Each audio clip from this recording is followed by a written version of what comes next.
ಕರ್ತನಲ್ಲಿ ಪ್ರಿಯರೇ, ಮತ್ತೊಂದಾವರ್ತಿ ಈ ಪಾವನ ದಿನಗಳಲ್ಲಿ ದೇವರ ವಾಕ್ಯ ಧ್ಯಾನಿಸುವ ಭಾಗ್ಯ ಕೊಟ್ಟಿರುವುದಕ್ಕಾಗಿ ಕರ್ತನಿಗೆ ಕೋಟ್ಯಾನುಕೋಟಿ ಸ್ತೋತ್ರಗಳೊಂದಿಗೆ ಈ ದಿನದ ಧ್ಯಾನಕ್ಕಾಗಿ ಆರಿಸಿಕೊಂಡ ವೇದ ಭಾಗವು ಮತ್ತಾಯ 6:1-18. ಪ್ರಿಯರೇ, ಈ ಪಾವನ ದಿನಗಳಲ್ಲಿ ಕ್ರೈಸ್ತ ವಿಶ್ವಾಸಿಗಳಾದ ನಾವು ಪ್ರಾರ್ಥನೆ, ಉಪವಾಸ, ಧರ್ಮ ಕಾರ್ಯ ಇವುಗಳಲ್ಲಿ ತೊಡಗಿಸಿಕೊಳ್ಳುವುದು ನಿಯಮಾನುಸಾರ ನಡೆದು ಬಂದಿದೆ. ಈ ಪಾವನ ದಿನಗಳು ಬಹಳ ಮುಖ್ಯ, ಅಮೂಲ್ಯ. ನಮ್ಮ ಜೀವನ ಕ್ರಮಕ್ಕಾಗಿ, ನಮ್ಮ ಕುಟುಂಬಕ್ಕಾಗಿ, ಒಟ್ಟಾರೆ ನಮಗಾಗಿ ಎನ್ನಬಹುದು. ನಾವು ಮತ್ತಾಯ 6 ಸಂಪೂರ್ಣವಾಗಿ ಓದಿದಾಗ, ಅಭ್ಯಾಸಿಸಿದಾಗ, ಸಭಾಪಾಲಕರುಗಳು ವಾಕ್ಯ ಹಂಚುವಾಗ ನಾವು ಕೇಳಿದ್ದೇವೆ, ಅರ್ಥ ಮಾಡಿಕೊಂಡೂ ಇದ್ದೇವೆ. ಪ್ರಿಯರೇ, ಸ್ವಲ್ಪ ಪ್ರಾರ್ಥನೆ, ಉಪವಾಸ, ಧರ್ಮ ಕೊಡುವುದರ ಬಗ್ಗೆ ಸಂಕ್ಷಿಪ್ತವಾಗಿ ಮತ್ತೊಂದಾವರ್ತಿ ಮನನ ಮಾಡಿಕೊಳ್ಳುವ. ಆ ಮೂಲಕ ನಾವು ಎಚ್ಚೆತ್ತುಕೊಂಡವರಾಗಿ ಈ ಪಾವನ ದಿನಗಳನ್ನು ಅರ್ಥಪೂರ್ಣ ಮಾಡಿಕೊಳ್ಳುವ ಎಂಬುದಾಗಿ. ಪಾವನ ದಿನಗಳಲ್ಲಿ ಕರ್ತನೊಟ್ಟಿಗೆ ಅನುಬಂಧತೆ ಗಾಢವಾಗಿ ಮಾಡಿಕೊಳ್ಳುವುದು ಬಹಳ ಮುಖ್ಯವಾಗಿದೆ. ಹಾಗಾಗಿ ಪ್ರಾರ್ಥನೆಗೆ ಮೊದಲ ಆದ್ಯತೆ. ಪ್ರಾರ್ಥನೆಯನ್ನು ನಾವು ನೋಡುವುದಾದರೆ ಮತ್ತಾಯ 6:6 ನಾವು ನೋಡ್ತೇವೆ, ನೀನು ಪ್ರಾರ್ಥನೆ ಮಾಡಬೇಕಾದರೆ ನಿನ್ನ ಏಕಾಂತವಾದ ಕೋಣೆಯೊಳಗೆ ಹೋಗಿ ಬಾಗಿಲನ್ನು ಮುಚ್ಚಿಕೊಂಡು. ಹೌದು ಪ್ರಿಯರೇ, ನಾವು ಮನೆಯ ಕೋಣೆಗೆ ಹೋಗುತ್ತೇವೆ, ಹೌದಲ್ವಾ ಪ್ರಿಯರೇ?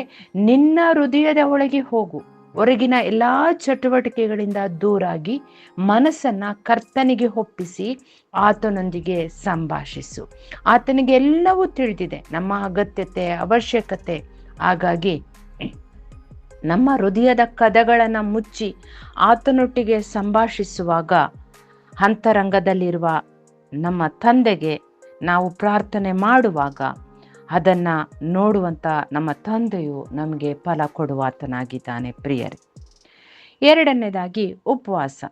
ಯೆಶಾಯ 58:3-9 ಒಮ್ಮೆ ನೋಡಿ, ಓದಿ ಮನನ ಮಾಡಿಕೊಳ್ಳಿ ಪ್ರಿಯರೇ. ದಯವಿಟ್ಟು ನಿರ್ಲಕ್ಷ್ಯ ಮಾಡಬೇಡಿ. ಇಲ್ಲಿಯೂ ಅಂತರಂಗವನ್ನು ಕರ್ತನು ನೋಡುವವನಾಗಿದ್ದಾನೆ. ನೀವು ಉಪವಾಸ ಮಾಡುವಾಗ ಕಪಟಿಗಳಂತೆ ಮುಖವನ್ನು ಸಪ್ಪಗೆ ಮಾಡಿಕೊಳ್ಳಬೇಡಿರಿ, ಮತ್ತಾಯ 16 ನಾವು ನೋಡ್ತೇವೆ. ಅಷ್ಟೇ ಅಲ್ಲದೆ ಮುಂದೆ 17 ಹೋದಾಗ, ನೀನು ಉಪವಾಸ ಮಾಡುವಾಗ ತಲೆಗೆ ಎಣ್ಣೆ ಹಚ್ಚಿಕೊಂಡು ಮುಖವನ್ನು ತೊಳಕೋ ಎಂಬುದಾಗಿ. ಹೀಗೆ ಮಾಡಿದರೆ ನೀನು ಉಪವಾಸಿ ಎಂದು ಜನರಿಗೆ ಕಾಣದೆ ಹೋದಾಗ್ಯೂ ಅಂತರಂಗದಲ್ಲಿರುವ ನಿನ್ನ ತಂದೆಗೆ ಉಪವಾಸಿ ಎಂದು ತಿಳಿಯುತ್ತದೆ ಅಂತ ಹೇಳ್ತಾರೆ. ಮತ್ತು ನಾವು ಯೆಶಾಯ 58 ನಾವು ನೋಡುವಾಗ ನಾವು ನಮ್ಮ ಮನಸ್ಸುಗಳಲ್ಲಿ ನಾವು ಕೇಳ್ಕೊಳ್ಳುವಂತಹ ಮಾತನ್ನೇ ಅಲ್ಲಿ 3ನೇ ವಚನದಲ್ಲಿ ಹೇಳ್ತಾರೆ.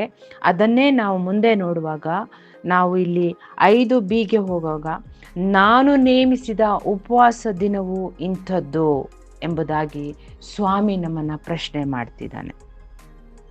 ಯೆಹೋವನಿಗೆ ಸಮರ್ಪಕವಾದ ಉಪವಾಸ ಯಾವುದು ಎಂದರೆ ಕೇಡಿನ ಬಂಧಗಳನ್ನು ಬಿಚ್ಚುವುದು, ನೊಗದ ಕಣ್ಣಿಗಳನ್ನು ಕಳಚುವುದು, ಜಜ್ಜಿ ಹೋದವರನ್ನು ಬಿಡುಗಡೆ ಮಾಡುವುದು, ಹಸಿದವರಿಗೆ ಅನ್ನವನ್ನು ಹಂಚುವುದು, ಅಲಿಯುತ್ತಿರುವ ಬಡವರನ್ನು ಮನೆಗೆ ಬರಮಾಡಿಕೊಳ್ಳುವುದು ಕೂಡ. ಹೀಗೆ ಮುಂದೆ ಓದ್ಕೊಂಡು ಹೋದಾಗ ಈ ಕರ್ತನಿಗೆ ಇಷ್ಟವಾದ ಉಪವಾಸ ವ್ರತವನ್ನು ನಾವು ಈ ಒಂದು ಯೆಶಾಯ 58:3-9 ನಾವು ಪೂರ್ತಿಯಾಗಿ ಅರ್ಥ ಮಾಡಿಕೊಳ್ಬಹುದಾಗಿದೆ ಪ್ರಿಯರೇ. ದಯವಿಟ್ಟು ನಾವು ಯೋಚಿಸುವ, ಯಾವ ರೀತಿ ಉಪವಾಸ ಮಾಡೋಣ. ಕೆಲವೊಮ್ಮೆ ನಮಗಿರುವಂಥ ಅನಾರೋಗ್ಯದ ಸಮಸ್ಯೆಗಳಿಂದ ನಾವು ಉಪವಾಸ ಮಾಡಲಿಕ್ಕೆ ಆಗದೇ ಇರಬಹುದು. ಆದರೆ ಇಲ್ಲಿ ಸ್ವಾಮಿ ಸ್ಪಷ್ಟವಾಗಿ ಕೊಟ್ಟಿದ್ದಾನೆ ಪ್ರಿಯರೇ. 6ನೇ ವಚನದಿಂದ ನೀವು 7ನೇ ವಚನ ಪೂರ್ತಿ ನೀವು ಓದುವುದಾದರೆ ಉಪವಾಸ ವ್ರತ ಹೇಗೆ ಮಾಡಬಹುದು. ಊಟ ತಿನ್ನದೇ ಇದ್ದರೆ ಮಾತ್ರ ಅಲ್ಲ, ಈ ವಿಷಯಗಳನ್ನು ನಾವು ಮಾಡುವುದರಿಂದಲೂ ಕೂಡ ಉಪವಾಸವನ್ನು ಮಾಡಬಹುದು. ಆಗ ಅಂತರಂಗದಲ್ಲಿ ನಡೆಯುವುದನ್ನು ನೋಡುವ ನಮ್ಮ ತಂದೆಯು ನಮಗೆ ಫಲ ಕೊಡುವವನಾಗಿದ್ದಾನೆ ಪ್ರಿಯರೇ. ಅಷ್ಟಲ್ಲದೆ ಧರ್ಮ ಕೊಡುವುದು. ಹೌದು, ಧರ್ಮ ಮಾಡುವುದು.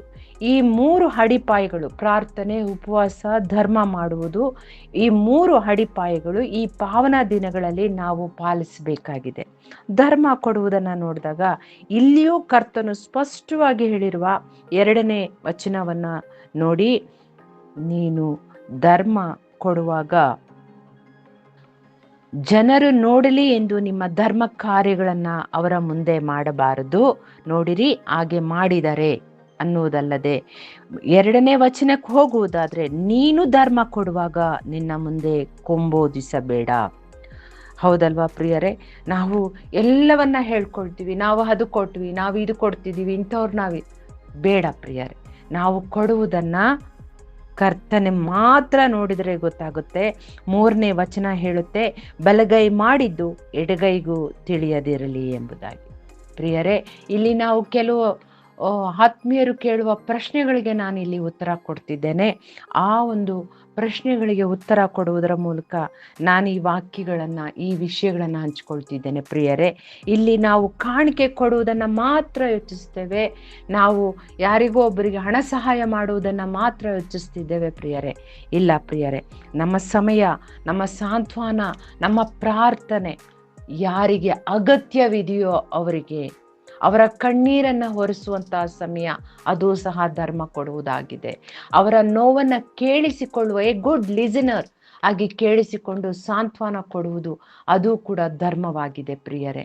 ಆದ್ದರಿಂದ ಅಲ್ಲಿ ನಾವು ಆ ಅಗತ್ಯವಿರುವವರ ಅವಶ್ಯಕತೆಗಳನ್ನು ನಾವು ಕೇಳಿಸಿಕೊಂಡ ನಂತರ, ಅವರಿಗೆ ನಾವು ಸಾಂತ್ವನ ಕೊಟ್ಟ ನಂತರ, ಅವರಿಗೆ ಪ್ರಾರ್ಥನೆ ಮಾಡಿದ ನಂತರ ನಾವು ಅದನ್ನು ಮತ್ತೊಬ್ಬರಿಗೆ ಎಂದಿಗೂ ಹಂಚಿಕೊಳ್ಳಬಾರದು.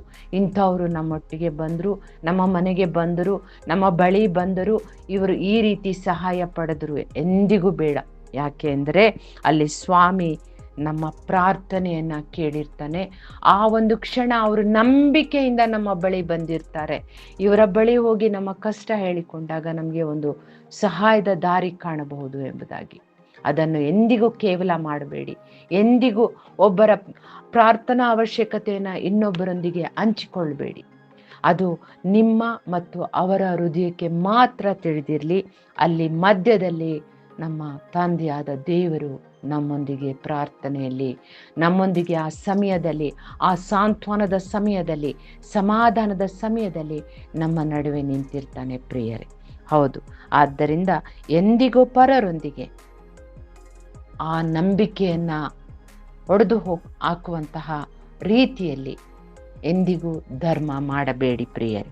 ಈ 3 ವಿಷಯಗಳನ್ನು ಗೌರವದಿಂದ ನಾವು ಪಾಲಿಸುವುದಾದರೆ, ಅಂತರಿಂದ್ರಿಯವನ್ನು ಪರಿಶೋಧಿಸುವ ಅಗಮ್ಯವಾದ ಜೀವಿಸುವ ದೇವರಾಗಿರುವ ನಮ್ಮ ತಂದೆಯು ನಮ್ಮ ಜೀವಿತವನ್ನು, ನಮ್ಮ ಕುಟುಂಬವನ್ನು, ನಮ್ಮ ಮಕ್ಕಳನ್ನು ಎಲ್ಲ ರೀತಿಯಲ್ಲಿ ಆಶೀರ್ವದಿಸಿ ನಡೆಸುವಾತನಾಗಿರುವ ನಮ್ಮ ಕುಟುಂಬವು ಆಶೀರ್ವಾದ ಕುಟುಂಬ ಎಂಬುದಾಗಿ ಕರೆಯಲ್ಪಡುವುದರಲ್ಲಿ ಯಾವ ಸಂದೇಹವೂ ಇಲ್ಲ ಪ್ರಿಯರೇ.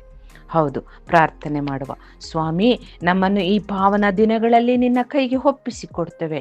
ನಮ್ಮನ್ನು ಉಪದೇಶಿಸಿ, ನಮ್ಮೊಂದಿಗೆ ಇದ್ದು ನಿನ್ನ ಚಿತ್ತಕ್ಕನುಸಾರವಾಗಿ ನಡೆಸಿ ಬಲಗೊಳಿಸು.